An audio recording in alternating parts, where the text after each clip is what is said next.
Stocking meat for the apocalypse, doodle-it-doo, we're all gonna die. What's with the pacing, kid? You look even more freaked out than usual.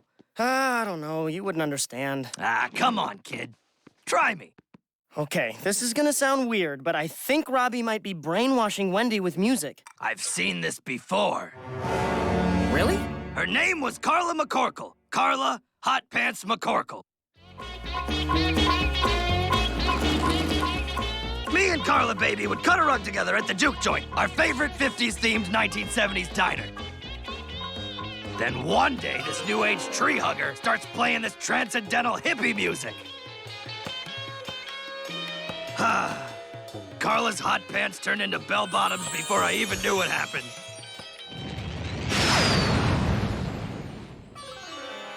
My memories get a little hallucination-y at the end, but you get the gist. Hello, everyone, and welcome back to Pining for the Falls, the podcast where everyone is a clone. 2013! I'm Fire Princess Lily, and I am joined, as always, by my good friend, Doc Seamusser. Hey, Doc, how you doing? Drowning in anxiety and crushed by existential horror. Oh, okay, so pretty standard for for this year. It's just, the same. Yeah. How are you? Yeah, I'm alright. Doing okay. I just woke up, so, the day is just starting. For me. Working nights.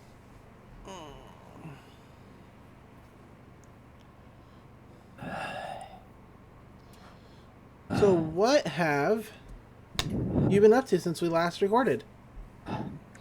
Well, let's see. I think I mentioned on the other podcast, but I haven't mentioned here. I am rewatching the MCU movies with a friend because he has only seen like the first. He'd only seen up to like Avengers or Iron Man 3, I think. So we've been going from Winter Soldier forward. Ah, and we just got to Homecoming today. that's a good one. Yeah, he really enjoyed it. Because. Like all the ones we've watched, he's really had a good time with because they're, it's just good. Yeah, I think he liked Civil War a little bit less, but that's not. But like, it's hard to dislike a Marvel movie. They're a bit lowest common denominator, but in a good way. yeah. I've seen all of them. I'm not saying there's anything. I'm not saying like they're bad. I'm just saying they are. They are what they are. They are manufactured. Yeah. Much like the boy bands in this episode, they are manufactured. Very true. Chris Evans was just grown in a test tube. Well, like all the Chris's are grown from a template. Yes. Absolutely. Anything else we got on?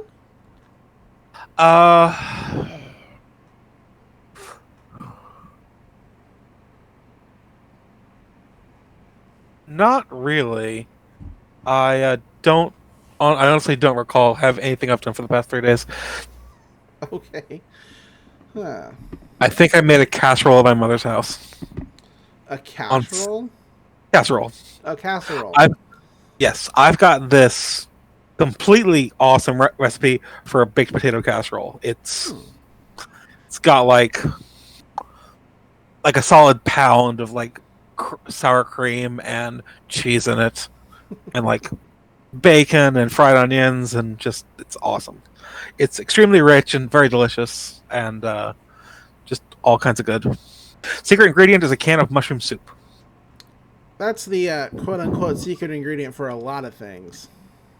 Because it tastes fucking good, and it's like adds a nice creamy base, and mushrooms are just generically good to add to anything. I agree. I like mushrooms. Well, very cool.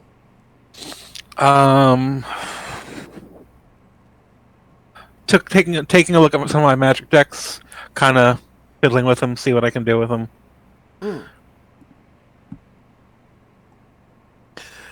Getting kind of ramping up for a friend. A friend of mine is starting a new D&D campaign, and I'm actually going to get to play for once. Oh, nice. I have a little bit of always a GM, never a player syndrome going on. I know that feeling.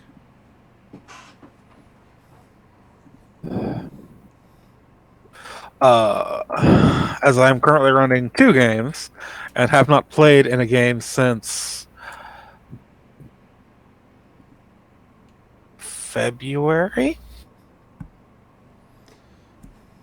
So, yeah.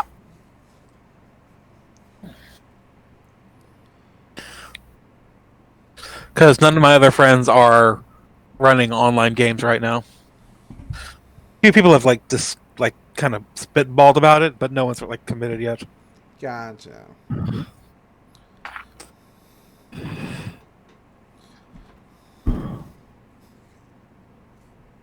How about you? I've been doing okay.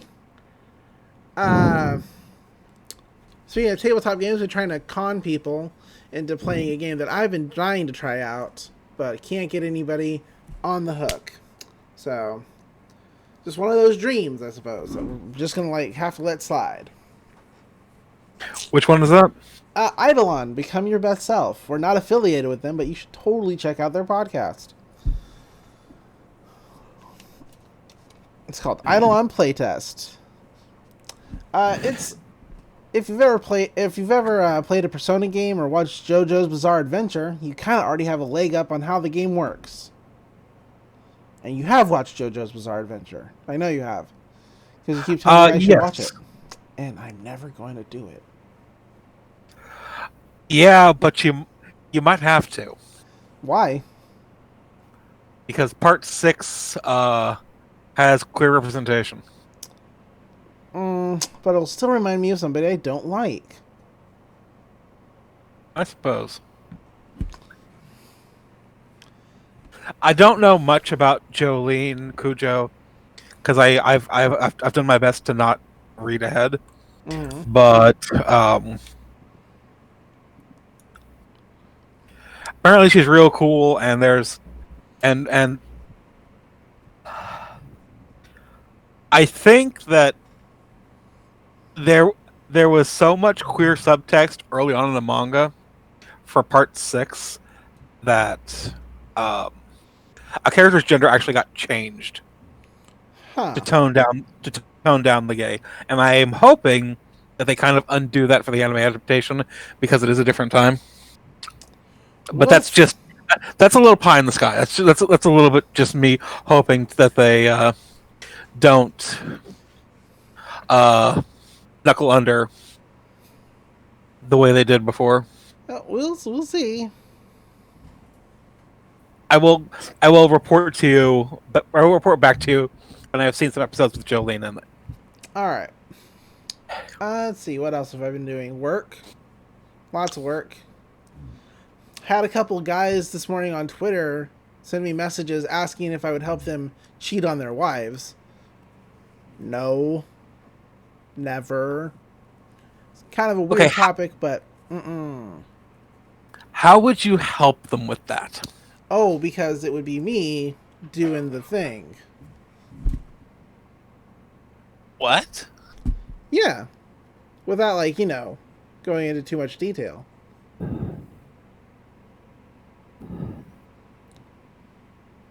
Okay, we're gonna have to save that for the After Hours podcast when you explain exactly what the fuck is going on to me. They wanted me to have sex with them. That's how I would help them cheat. Oh, so literally. Yeah, literally. I was thinking some weird kind of Cyrano de Bergerac nonsense going on. No, this isn't a 90s sitcom. Or, isn't it though? I mean, isn't it? Could be. Other things happening.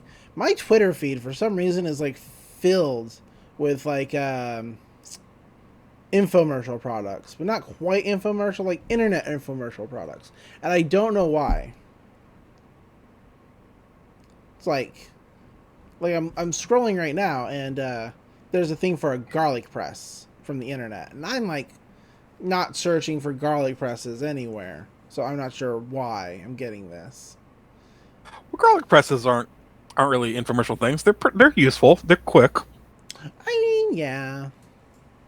If you're putting a lot of garlic in something, and if you're cooking something, you're putting a lot of garlic in it, a garlic press can be handy. It can be.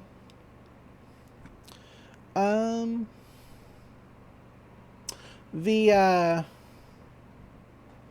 Avatar: The Last Airbender live action series is probably going to be bad.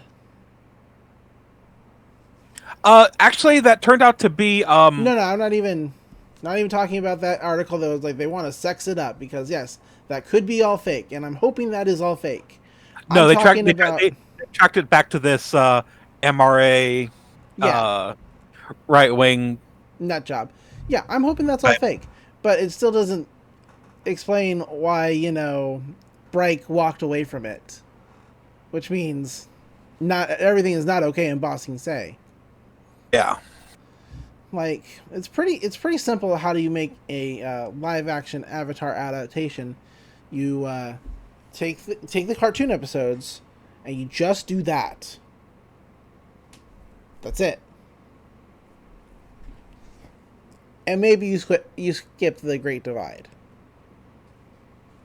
I don't think I know anybody who really cares for the Great Divide.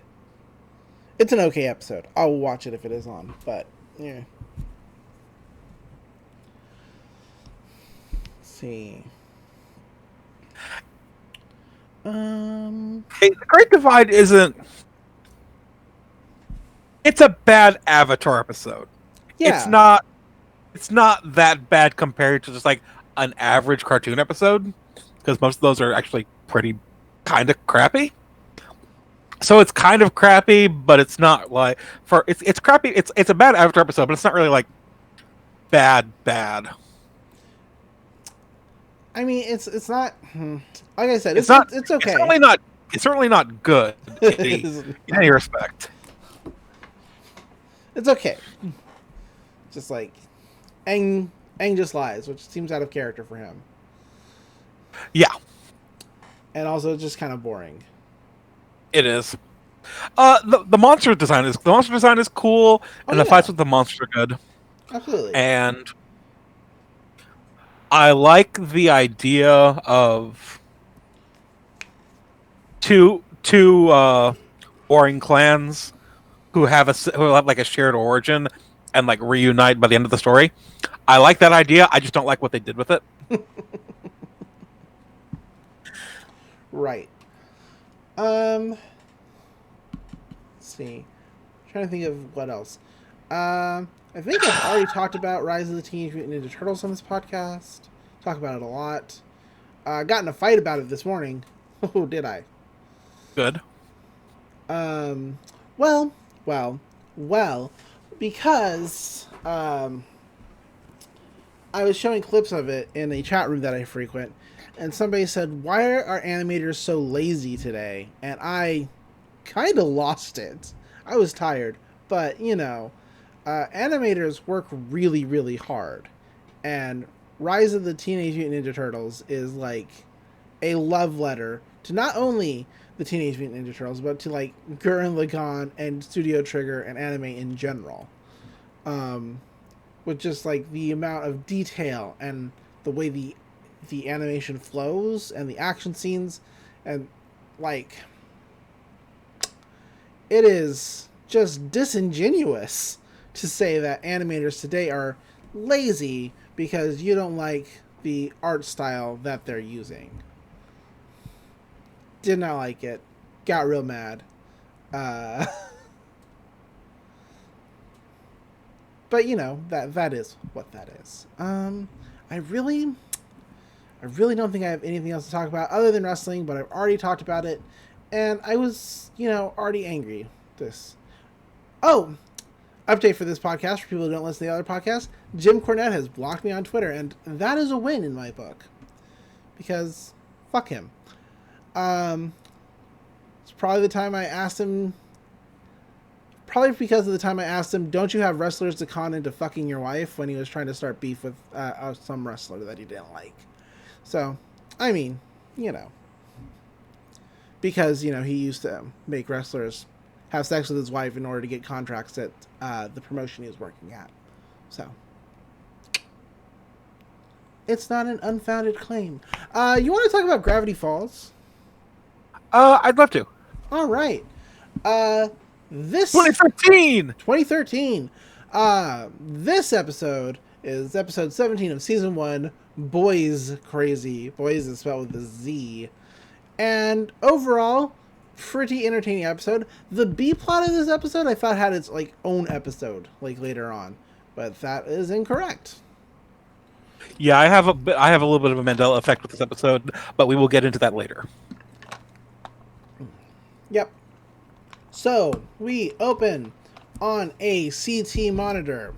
Stan is talking to a man trying to buy a shirt, and there are people doing voiceovers for the action. We find out that it's Wendy and Dipper doing it, but they're trying to just make their day, a little more bearable. Your Stan impression is better than Dipper's. Is it? I find that highly unlikely. Since Alex Hirsch... Oh, wait, no. Alex Hirsch doesn't do Dipper's voice. Never mind. That is Jason Ritter. That's Jason Ritter. Haha. Whose voice sounds about 10 years older than Dipper. Anyway, they're making fun of the action that's happening here. And laughing about it. Dipper's like, I could play this game forever. And Wendy's like, what did you say? He's like, I was coughing. Cough, cough. Mable just laughs at Dipper. He's like, this is fun what you two have. Dipper's like, how long have you been standing there? And she's like, don't worry about that. Let's talk about why I'm doing this dance instead. And she is doing a dance. And Dipper's like, oh, great, you got into the smile dip. And she's like, nope, it's because today's the greatest day in my life. And then she throws a calendar at Dipper, which says June on it. But on the back is a flyer? Yeah, a flyer. For Sev'ral Times, the boy band. They're playing at the Gravity Falls Civic Center and Buffet, which is really great, honestly. I miss buffets. It just shows kind of how small Gravity Falls actually is. Yeah. Although, the building they show us later is an actual arena. So... A big buffet. It's a real big buffet. But there was Sev'ral Times. Aren't they that boy band that came a decade too late? We then cut over to a music video for Sev'ral Times called Cray Cray. We're not going to talk about the lyrics at all. It's just it's generic pop stuff. Cray Cray just kind of entered the popular lexicon at the time. Yes. Because it popped up in the series a few times. Absolutely. And boy, does it date this episode. It dates this episode pretty bad. It does date the series a little bit. It dates the series more than the character that randomly yells the year the episode aired on. 2013. 2013! The song kind of ends with, we're not threatening. Dipper says, Mabel, all those boy bands are fake, right? Wendy agrees. She's like, all those boyfriends are just mass-produced by corporations. It's not real music. Mabel, who's been dancing this whole time, is like, oh, you're making my dance sad. This is where Wendy and Dipper start, making real fun of the boy bands by saying, well, there's probably, a machine that mass-produces them. To which Wendy says, right, they're all grown from pods. And they have a really hearty chuckle about it. Which, do we call this foreshadowing? Is this Probably. Foreshadowing or just telling us the plot? I think Dipper also makes a comment about Mabel getting into the smile dip. Well, yeah, I already said that. Yeah, Dipper has misgivings about Mabel's substance abuse problem. Mabel proclaims that this day cannot be ruined for her because she's got backup. Enter Grinda and Candy. And Mabel's like, are you ready for the greatest nights of our lives? And they're like, yeah. She's like, how many times am I going to love you? And they're like, several times. It's all good. Dipper says, girls. To which Wendy says, I know, right? Which is kind of odd for Wendy. But I guess she's not like other girls. Yes, I was just about to say, I guess Wendy considers herself not like the other girls. Which is a whole pile of problematic that you'll not get into right now. We'll never get into. Probably not. They the girls run into the back, and we cut to the intro. Skipping the intro. Here we go. We cut to Mable and Dipper's room, which Mable has turned her bed up. I'm just noticing that's what happened here. I was like, wow, where did this come from? And the underside of her bed is just covered in several times merchandise, including action figures, collectible cups, and everything about the band. They're getting... Wiles is wearing a great several times hat. There are 2 several times hats in this scene. Except there are several hats. With a Z. There are several hats in this scene. With a Z. But Mabel's wondering, should I put on lip balm or lip salve? Which Grinda says, just go wild, it's our night. And she's like, and Mabel's like, yeah, we're totally going to meet several times. Greggy C, Craigie G, Leggy P, Chubby Z, and Deep Chris. To which Candy says, he's the fat one. Okay.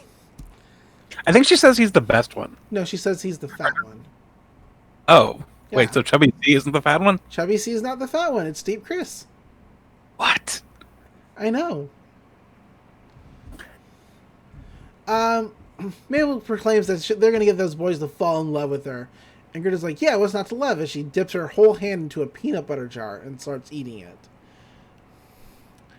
We cut back over to the CT monitor where we watch Robbie walk into the store, and Dipper starts making fun of Robbie. He's like, hey, is this the fingerless glove store? I like things that are dumb. I'm Robbie. And Wendy laughs at this. To which Robbie's like, haha, laugh it up. Robbie's like, hey, Wendy, so Nate and his girlfriend are going to Lookout Point this weekend. I was thinking maybe we could go too, right? Wendy's mad. She's like, no way. Are you kidding me? You stood me up last night, and instead of apologizing, you want me to go to Lookout Point? Dipper's like, oh, I'm just going to go over here. He walks in the back, but he cracks over the door to watch, of course. Wendy's like, Robbie, I'm not sure this relationship is working out. Maybe we should see other people. Dipper immediately starts, dancing for joy and hugs Waddles real hard because it's exactly what he wants. Robbie's like, wait. First, before you decide to do that, why don't you listen to this song that I totally wrote you? Of course, he pulls it out of a weird-looking, metal CD case. I remember these things. It was not a good way to carry around CDs. No. But, he says, oh man, I hope this works, under his breath. And he's like, I wrote the song, it's just for you. He starts playing it, and he starts singing. They're not good lyrics.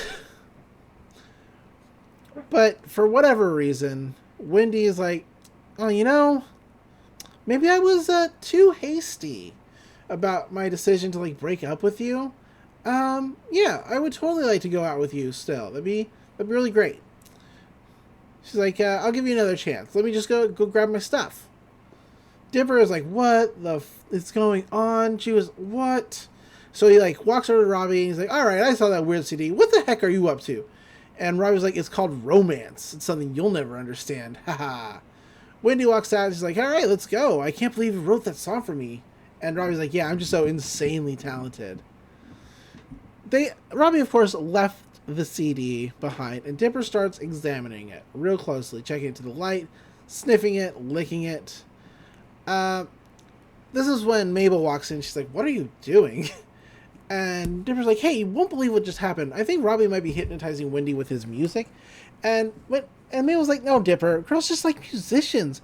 You'll understand when you're older. Dipper points out that they're twins, and Mabel says, oh yeah, but girls mature faster than guys. Right, Grinda? To which Grinda is making out with a magazine and saying, this is Grinda time. First of all, I think we should all respect Grenda time. We should respect Grenda time. It's her time. Second, we're not going to talk about the reason that people say girls mature faster than boys. No, I wasn't gonna talk about that because it's a whole I know, just felt like making an allusion to it. issue.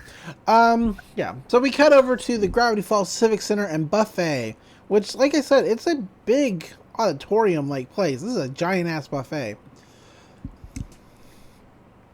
But Wendy, Mabel's like, hey, okay, girls, have you all practiced your obsessed boy band screams? Grinda and Candy both do their best screams, and then McGucket runs in and does his own scream, which Mabel's like, I'm just ignoring that. They run up to the ticket booth and find out that, all the tickets have been sold out. They cannot see several times. Everywhere says sold out. They quickly find a place to just kind of sit down and be sad. But Mabel's like, you know what? No. I said tonight we're going to meet several times, and I meant it. I'm not going to let any sold-out tickets or a keep out sign keep us out. Then, I'd like to point out that in line ahead of Mabel and her friends, Pacifica and her two goons are in line. Oh. And Pacifica actually does not get a line in this episode, but her goons do. And we'll get to that a little bit later. Yeah. We cut over to a can of brown meat as Grunkle Stan is packing away for the apocalypse. He's like, stocking meat, the apocalypse is coming, we're all gonna die. What's with the pacing, kid? As Dipper walks in. He's like, you look even more freaked out than usual. And Dipper's like, you wouldn't understand. He's like, come on, try me, kid. Dipper's like, okay, I know this is gonna sound weird, but I think Robbie might be brainwashing Wendy with music. And Grunkle Stan surprisingly says, I've seen this before. And he's like, her name was Carla McCorkle. Carla Hot Pants McCorkle. We cut to a flashback of Grunkle Stan standing next to a jukebox. He's like, me and Carla, baby, would cut a rug together at the old juke joint. Our favorite 50 themes, 70s diner. It's like pretty good. They're dancing. I laughed so much at our favorite 50s themed 1970s diner. Right. Well, I mean, I think this is just like a rib on the what are those restaurants called? Like Roy Rockets or something like that? Johnny Rockets. Johnny Rockets. I think that's just a stab at that. Well, there's actually a lot of places that have like a 50s aesthetic. Yeah. There's fewer of them now. It's because it's less. It's not as popular of a gimmick. Right. But like Robin used to do a 50s aesthetic. There's this small chain called Cheeseburger that has a 50s aesthetic. Are you sure that's just not an aesthetic from the one movie? No. Like they have the whole thing. Okay. Because when you say cheeseburger, it makes me think of that movie whose name I can't remember. With the little robots that are aliens. Battery's not included. Okay, yeah. Which is a great movie. Great movie. And it definitely needs to be rewatched. Because that movie, yeah. Anyway, Grunkle Stan says, in walked this hippie. And before I knew it, Carla's hot pants turned to bell bottoms before I even knew it. And then the hippie and Carla blast off into the sky on a rainbow. To which Grunkle Stan says, my memories get a little hallucinogenic after a bit, but you get the gist. It was the 70s. It was the 70s. And I mean, Mabel's got to get those substance abuse issues from somewhere. But Dimmer's like, wow, you actually believe my theory? He's like, darn right I do. And we're going to get to the bottom of it. Right after I get to the bottom of this brown meat. He starts, it's like, it's apocalypse. It's pretty great. We cut over to the concert, and several times they're doing one of their songs. I don't know which one. I'm not even sure which boy band member this is. But he's like, hey girl, I just want to get real for you for a moment. The reason why we're all up here, why we love being superstars, well, we do that for you. You especially. Not the girl sitting next to you, but you. This is when the girls start in the audience start getting like, crazy because they're totally willing to buy in that whoever this is is just talking straight to them. Like, oh, I love you. And to which, these are Pacifica's goons. Yeah, that is. And the other one's like, he was talking to me, and that's when all these girls just start fighting. Tyler Cute Biker? Yeah. Is just sitting there doing his standard get him, because he just loves a fight. And McGucket is... So, yeah, Tyler is there, and McGucket is also in the audience. He is. He's like crowd surfing. Yeah. Which is weird for a boy band pop concert. McGucket just does whatever the hell he wants, and it's... Yeah. And, like, and it's kind of awesome. Yeah. But the concert ends, and we cut to a scene of the Keep Outdoor actually open. We watch Mable and the girls walk through the back, and they're like, hello, several times? To which Candy says, we're here to give you several kisses. But they find their dressing room, though. Mabel's like, all right, this is it, girls. We're finally going to meet the 5 cutest boys in the world. Dipper's going to eat his words when that boy bands are fake. They take a deep breath, open the door. Oh, but wouldn't you know it, they're met by shock as they see cloning tubes. And boys of different stages of their cloning process. Like, there's like a fully grown one that's like 12, one that's like a toddler, and one that's like a fetus. Yeah. The one that's like a toddler is already throwing up like a peace sign. Yeah. They look over, and the boy band several times is in a giant hamster cage. Like, even getting their water from one of those hamster water bottles. Pretty good. To which one of them says, oh, yo, we're clones, dog! The girls are just in shock. Because Dipper was right. They hear somebody coming as we cut back from the commercial. And they're like, quick, we gotta hide. They jump into, like, behind the clothing rack. In walks a record producer who's like, this is a terrible show. What's wrong with you boys? You barely sold out this arena. And Deep Chris, you call that a pout? I guess now I know who Deep Chris is. I think Deep Chris is the one with the hat. He's the one with the hat. Yeah. The record producer goes, you should all be ashamed of yourselves. Like, except for you, Leggy P. You were really on point tonight. Here you go, gorgeous. And now we know who Leggy P is. I don't know why I can't keep them all straight. Maybe it's because their names suck. They all just kind of look the same. Maybe it's because they are literally all clones of each other, and have similar designs in general and similar sounding names. I mean, yeah, it's that. I know it's that. But he throws Leggy P like a giant hamster treat. To which he starts chewing on it. Deep Chris goes to like touch it and he gets his stat, which is great. Yeah, they are full on feral. They're feral. The producer says, as for the rest of you, just remember, you can always be replaced by your brothers, pointing to the clones. He points to the 12-year-old one in particular and says, dance for me, child. Dance! To which the clone in the tube starts busting down some moves. So I just want to say that, first of all, knowing what we know about many managers for underage musicians, this guy's especially creepy. Yeah. Yeah, he is. I don't think that's intentional, but like it's not there. Mm-hmm. Also, I mentioned I have kind of a Mandela effect with this episode because when I first saw this, because thinking back to when I saw this before, I clearly remember that when he orders the clone in the tube to dance, we actually see all of them, including the fetus dance. And I remember this clearly because I thought it was very disturbing at the time.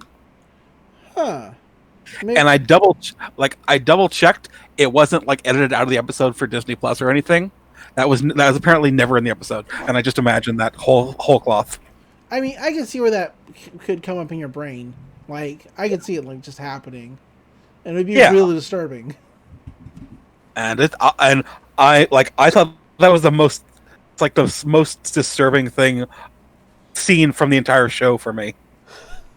Well, Like I've been thinking that I've been like waiting for this episode to say, oh hey, this is the most creepy thing in the entire series for me. and it didn't happen. But I imagined it. You imagined it. Ah, that's good. But the manager walks away. He's like, oh, my throat's killing me. Somebody give me a lemon water. He closes the door, which causes Grinda, Candy, and Mable to fall out of the coat rack they've been hiding in. Deep Chris says, whose goes there? Prepare to be danced at. And then he dances up super aggressively. One of the other boys is like, hey, this is a lady. Don't disrespect her, bro. Don't disrespect. He's like, oh, my bad. Mabel's just like excited. It's like, but Deep Chris decides, hey, let's calm this boo by posing for her, poster style. And all the members of Sev'ral times pose around the girls. And Mabel's like, oh my god, I can't believe this is happening. I'm trying not to have my brain explode. But what's the deal with the scary Chub man? Which weird thing to call him. They explain that that's Mr. Brassman, their manager. He genetically engineered them to be the perfect boy band. But he keeps them in cages, and that's straight junk. Mable says, that is straight brutal, Chubby Z. They announce that their one dream is to escape and be in nature. He's like, yo, I've heard about these things called trees. I don't know what they are, but man, I want to kiss one. The other boy band member says, but we can't disobey Mr. Brassman. He says he loves us. Mable says, if he loved you, he'd set you free. And they're like, true that. That's a valid perspective. Mable picks the lock, which she did for the door to get into the backstage area. Anyway, they're like, come on, we're getting you out of here. Grinda says, yeah, we're masters of stealth, shouting it. He's like, what the fuck? I forget what this character's name is. I think this is Chubby Z.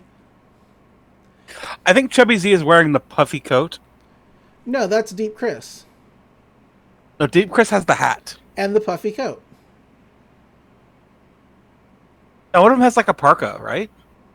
Yeah, that's Deep Chris. He's also wearing the hat. Oh. It's okay. They all look the same. Wait, no. Chubby Z has the beard. Chubby Z has the beard and the weird mustache. Yeah. Yeah. But he says to Mable, you would really do that for us, beef? And Mabel was like, yeah, you can count on me. Wait, did you just call me beef? We cut over to the Mystery Shack.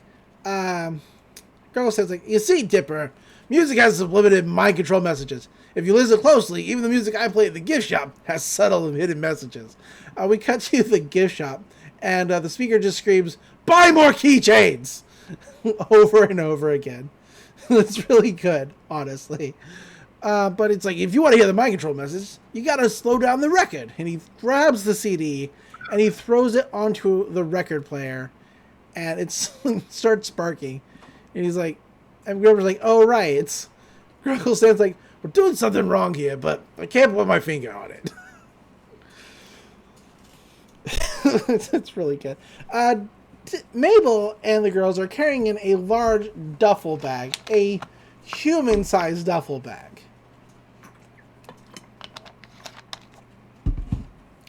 Dipper walks up and says, hey guys, how was the concert? And what's in the bag? And Mable says, it's money! Money we stole! To which Candy says, right, we're criminals. We will cut you. And Mabel's like, yeah, let's get out of here. They push the bag up the stairs, which starts making grunting noises as it hits the steps. Boy band grunting noises. They open it in the room, and several times falls out.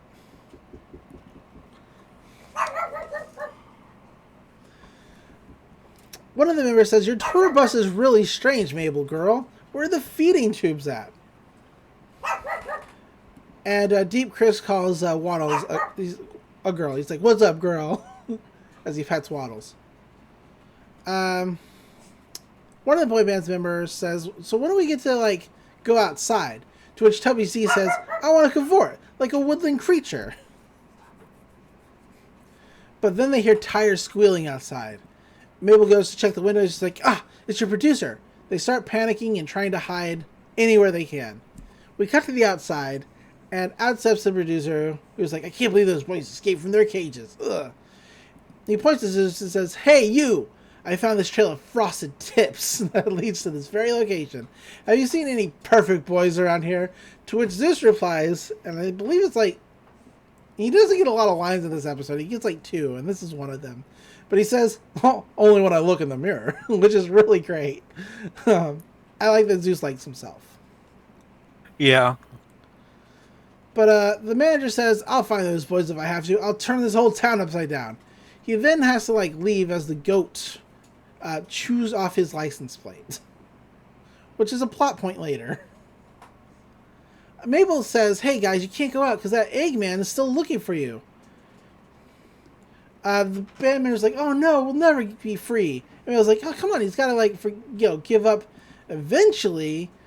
I'm like, yeah. She's like, you can just hide out here until he does. And they're like, oh, that sounds great. Mable turns to Candy Girls like, girls, do you realize what's happening here? We have our very own pet boy band. We can do whatever we want with them, which is weird. But Mabel's weird. But Candy says, remember, eventually we have to let them go. We have to promise not to get too attached to them. Right, Mable? Mable? Mable says, it's all aboard the braid train as she starts getting her hair braided by the band. She's like, what? We have a montage now of a several times song in different scenes of the band being places and then hiding and kind of learning how to survive not being in a cage. They're not good at it. We get a really great scene of them trying to drink water from a glass. Does not go well. It just kind of ends with one of the band members throwing the water towards their mouth, but hitting the bandmate in the face. And he's fine with that. He's like, yeah, we're doing it. We're trying. It's really interesting. It ends with Mabel getting a hug from the boy band. And as Grinda and Candy run over to get their hugs, Mabel's like, just one more, just a few more minutes. Come on. Grinda's like, but this leads to Mabel hissing and trying to scratch at them. Because she's gone Boyz Crazy. Yeah, Mabel's kind of the villain of the episode. A little bit. But that's kind of like her character. Whenever there's like a boy episode. Yeah, Mabel's Mabel. Yeah. We cut over to Dipper, who's picked up a record, and he's put together a contraption that has allowed him to transfer the music from the CD onto a record. It is very complicated.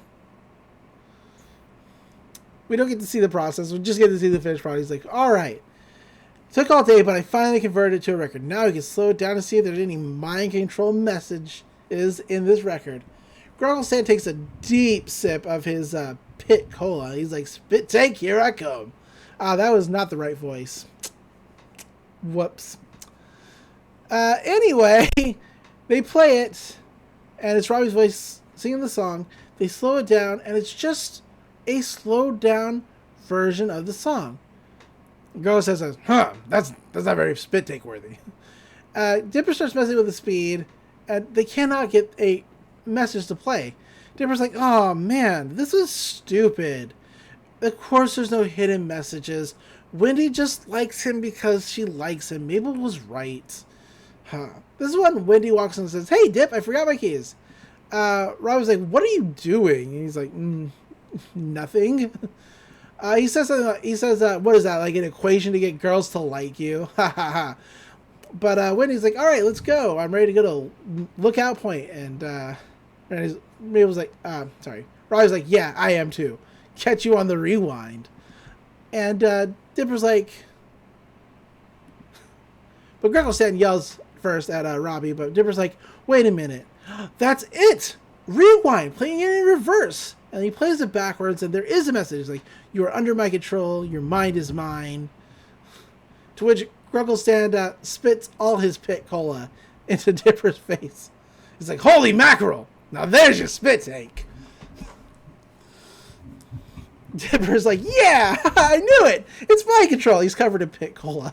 He's like, oh no, I've got to save Wendy. Which Gurl stands says, "Finally, a good reason to punch a teenager in the face. Let's roll." I mean, there's plenty of good reasons. I think that's just an excuse. It is just an excuse. Also, I want to say that the implication that Robbie was doing something is that Robbie was doing something wildly unethical. I used to think that mind control was a cool power for fiction, Yeah. and then I watched Jessica Jones. Yeah. Like, I don't see how anyone can have watched that show and come away with the idea that mind control is any sort of cool. Well, I mean, there is Shinsho in My Hero Academia. His mind control is pretty cool. Yeah. I mean, but he wants to use it for heroic reasons. So, I mean, it's kind of like how you're using it, I suppose. It also works a little differently. It's more like, limited physical movement. Yeah, I mean, I guess. Anyway, Mable walks down the stairs, and Grinda and Katie are in the kitchen. She's like, and they're like, "How did he go up there?" And Mabel's like, "Oh, I finally got them to sleep." Poor Greggy C. He tried to eat a tape dispenser. Greggy C is the most normal looking one out of them, so that's why he's so forgettable. But he's holding up a tape dispenser. He's like, "I think this is food, dog." And he tries to eat it and starts choking on it. He falls over like a fish, choking on air. To which one of the other band members was like, "Hey, you gonna finish that?" And Mabel's like, memories. But they're watching the news, and Chandra Jimenez is like, breaking news, that the boy band king Ergman Bratzman has been arrested. He was pulled over tonight for not having a rear license plate. They cut over to it, and he's like, "Hey, I'm telling you, the goat took it. The goat took it." To which Sheriff Blood says, "That's what they all say." They cut away just before the police beat him. The news. Let's be honest. He's a rich white man. The police aren't going to beat him. Probably not. But they cut back On over. the other hand, Blubs and Durlin are just that crooked. They are that crooked. Chandra says he's in jail now, awaiting trial. Grinda's like, "Yes!" Kenny's like, "We have to go tell the boys that they're free now." To which Mabel starts nervously laughing. She's like, oh.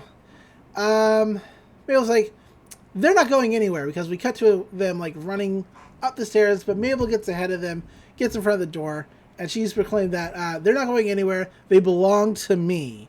Like, Grinda's like, "What's the dealio, Mabel? The evil producer is gone. We have to tell the boys." And Mabel's like, "Well, let's not be so hasty. I mean, let's think about it. If we don't tell the boys, then they can stay here with me. I mean, us." Grinda's like, "Mabel, we can't keep them here forever." To which Mabel says, "But I love them." And Candy brings back Mabel's own line to her face. "If you love them, you'd set them free." Mabel's like, "Never. Every boy I loved has left me this summer, and I'm not going to let it happen again." Grinda's like, "Candy, we got to get past Mabel. She's gone boy crazy." We do cut over to Mabel, who's like twitching and growling. She's like, "Boys." Also, she might have been smiled up again. She might have hit the smile dip again. Candy attacks. And they bust through the door. Grinda runs in and is like, "Guys, Ergman Brassman's in jail. You're free to go." And the band's like, "Whoa, is that true, Mabel dog?" And she's like, "No, your producer is still out there. You guys are going to have to stay here, probably forever."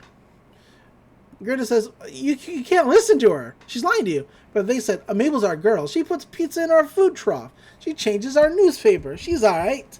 To which Grinda says, "She is not all right, Chubby Z." Mabel walks over. She's like, "Several times, remove these two from my premises, please." And they aggressively dance at Candy and Grinda. And then throw them out. It's a pretty good scene. Grinda tries to tell them, "Hey, come on, Mabel's got Mabel Tower. You've got to save yourself several times." They get thrown out and they scream that you were better off with your producer. which don't. I don't think that's true. But they're not good in this situation either. No. Mabel says, "All right, that was what that was. Let's all get aboard the brain train." Deep Chris says, "Man, Mabel, things just got pretty heavy. Maybe we should just like chill for a minute." And Mabel says, "I said let's get aboard the brain train." And they look around at each other like, "Oh, I guess we're gonna get aboard the brain train." We cut over to Dipper and Gurgle who are driving crazy. Dipper says, "Oh, we're not gonna like make it in time." I think that's what he says. Like, yeah, we gotta warn Wendy about the song before she gets brainwashed.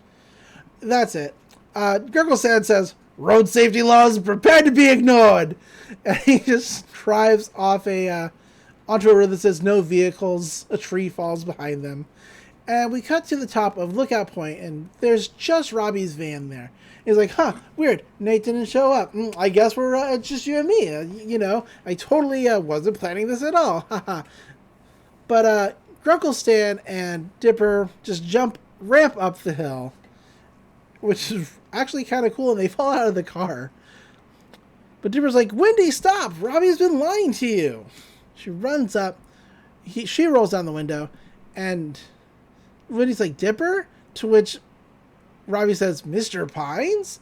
And Grunkle says, "That's Mr. Pines to you." And Robbie's like, "Yeah, that's what I just said." And Dipper's like, "Wendy, look, you gotta hear this." And that's when we cut back over to Mable. Several times, like, "Mable, you gotta hear this. We wrote a song to say thank you." And the song is just basically like, well, Mable says first, "Oh boy, songs are like hugs that mouths give to ears," which is a weird line. But the song in general is about like Mable, like, "Oh, we're so thankful that you like saved us. We dreamed of being free, but we know that can never happen now because our boss is still out there looking for us, and you're our best friend, and you kicked out those lying shorties for us so they couldn't lie to us." And Mabel's like, "Oh, I'm starting to feel guilty here." They break it down and talk about all the nice things that Mable does for them, including keeping them entertained with string and chewing their food for them. They pull up a magazine of Bratzman and say, "He was evil, mean, and reckless, but you gave us this candy necklace. Other folks we could never trust, but we know you'd never lie to us." And Mable is just like tearing up and crying. They're like, "We know that you love us so." And she's like, "That's why I have to let you go." Because she's learned her lesson, everybody. We then cut back over to Dipper, who's trying to play his tape recording, but he forgot that he just recorded the song for a bit. And he's like, "I swear there's a message in here." And Robbie's like, "Yeah, let me just close that window." And Dipper's like, wait. And that's when the message starts to play. And Robbie looks freaked out. He's like, "Uh-oh." To which Wendy says, "Robbie, what is this doing in our song?" And he's like, "I don't even know. I don't know about any of those matches. In fact, I didn't even write that song. I ripped it off some other band. So we're all good, right?" And Wendy's like, "No, we're not all good. I don't care about the messages. You said you wrote that song for me, and I actually thought that was sweet, you big liar." He's like, I know, and I lie about a lot of other stuff, like using your makeup and finding a bear. Although," and she's like, "No, you know what? It's over, Robbie. We're through." He's like, "No, Wendy." She gets out of the van, and Gurl says, like, "All right, we won. Kid, this is a victory for every guy whose hands are too fat to play an instrument." Too fat or weak. Dipper says, "I couldn't have done without you, Gurgle Stan." And then he runs up to Wendy. He's like, "Hey, now that your night is free, me and Gurgle Stan were thinking about going bowling or something." To which Wendy's like, Are you serious right now? What's wrong with guys? You only think about yourselves. You should all just leave me alone." And then she walks away crying. Dipper's like, "Aw." Grunkle Stan leans over onto Robbie's van because Robbie's crying.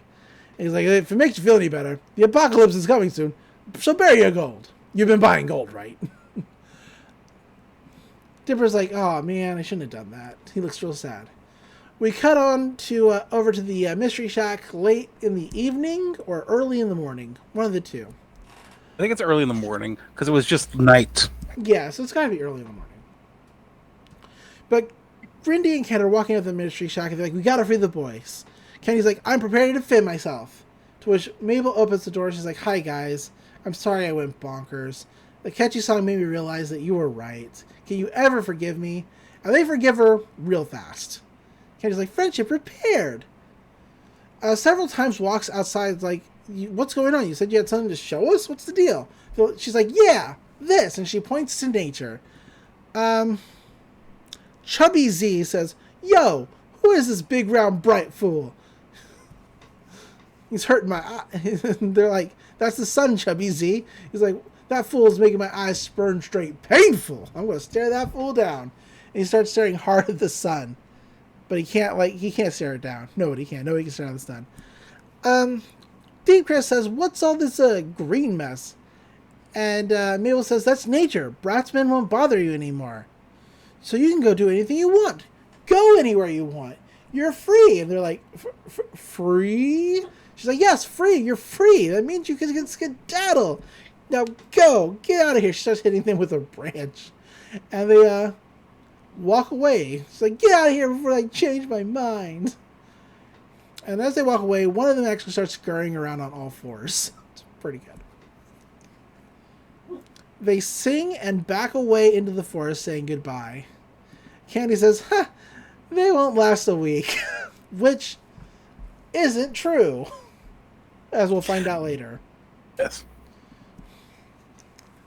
We cut over to Grunkle Stan and Dipper sharing pit colas. Grunkle says, women, they're the real mystery, Dip. You ruined the date, dropped their hippie boyfriend's van into a ravine, and somehow you're the bad guy. Dipper's like, I shouldn't have meddled in Wendy's personal life. She probably hates me now. Grunkle Stan says, chin up, kid. You were trying to do the right thing. And besides, until she forgives you, he's like, even though you destroyed her relationship and part of my car. Dipper says, do you think she'll ever forgive me?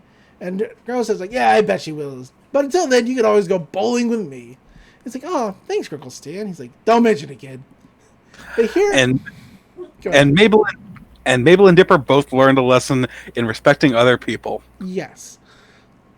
Except Mabel's included harem of beautiful men. Yes, absolutely. They hear a noise outside, and Gurl says, wait a second. It's something rooting through our trash.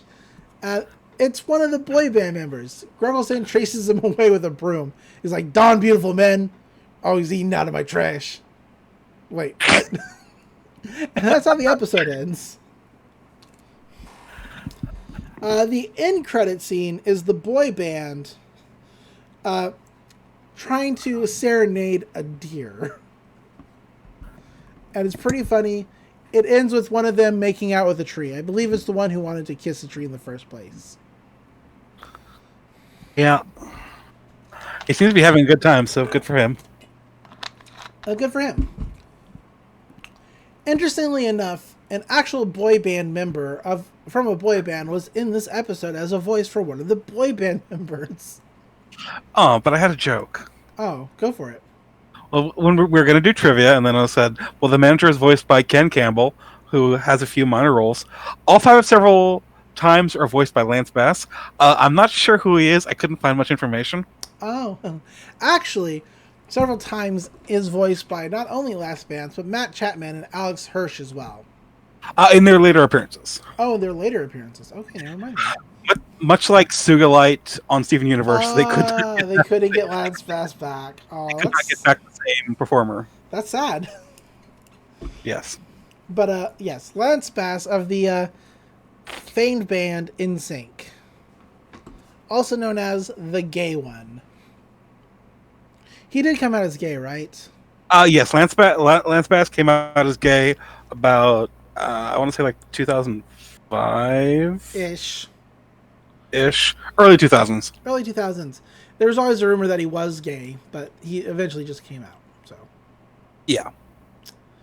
And all in all, also in trivia, the design of Robbie's CD case is a reference to the Necronomicon Ex Mortis from the Evil Dead movies. yes, Because it's got like a fleshy look and like a mouth. yes. And I have still only seen Army of Darkness. That's okay. I haven't. I should watch Evil Dead too. I just don't do horror movies. Army of Darkness is not a horror movie. Arguable. So that's the episode. Pretty good episode. Yes. This one's a lot of fun. Got a lot of great jokes. We got good stuff with good stuff for Mable, good stuff for Dipper, good stuff for Stan. Zeus got a couple of good lines. Yes. We got our McGucket scene. But yeah. All in all, par for Gravity Falls. All in all.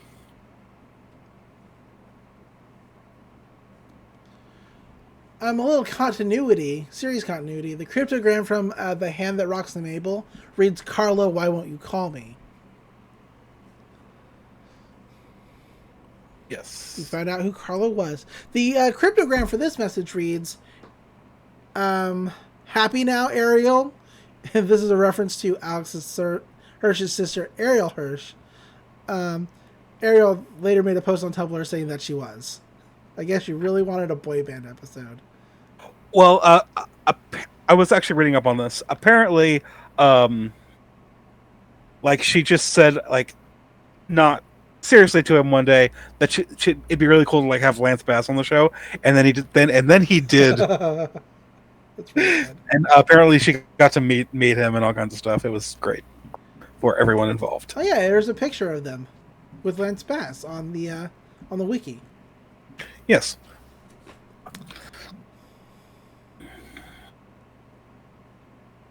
Oh, apparently Alex Hirsch originally intended to clarify in the story that Robbie did not purposely put a backwards message onto Wendy's song to the controller.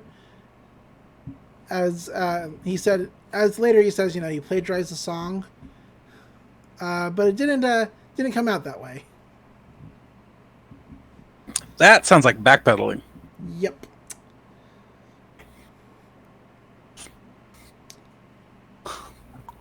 I mean, apparently the members of Sev'ral Times shout out 2013 and multiple times. That line was originally supposed to be 2012, but it was changed before airing. Because the episode was actually going to show in 2013. Yeah. Even though Alex Hirsch maintains that the show does not take place in any specific year. Right. Because you have things like cell phones with springs in them. But yeah, I think that's it. I think that's everything. Yeah. Next week we watch The Land Before Swine, which is a pretty good Grunkle Stan episode, I think. Yeah. Where he learns to love. But a lot of good Mable stuff in that episode. Yeah, absolutely. But hey, Doc, where can people find you online if they want to talk to you about stuff? I am on Twitter way too much. I am at Dr. C Monster. That's at DRC Monster. Come and find me on Twitter where I haven't done anything interesting on Twitter lately. I post a picture of my cat occasionally. There you go. Cat pictures. Good stuff. If you like calicos, I have a very pretty calico. Calicos are great. Yes. How about you? You can find me, as always, on Twitter at DatFirePrincess, spelled D-A-T. You can find me on my numerous podcasts I do. I do so many. Some of them are just kind of on hold indefinitely, but, I do them sometimes. You can listen to us on Let's Pull the Trigger on a Podcast, the podcast that I do with Dr. C Monster that's just this, but for everything Studio Trigger, which was a mistake. I made a mistake, and I have to live with it forever. We will be doing that podcast for several years. Several years. Z. With a Z. 2013. But I guess, until next time, remember. Reality is an illusion. The universe is a hologram. Bye, Gold. Bye. Bye. 2013. 2013. Girl, you got me acting so cray, cray. You tell me that you won't be my baby. We're not threatening, girl. Yeah.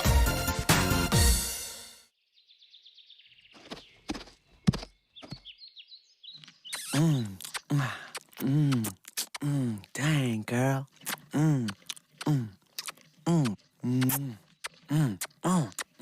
2013.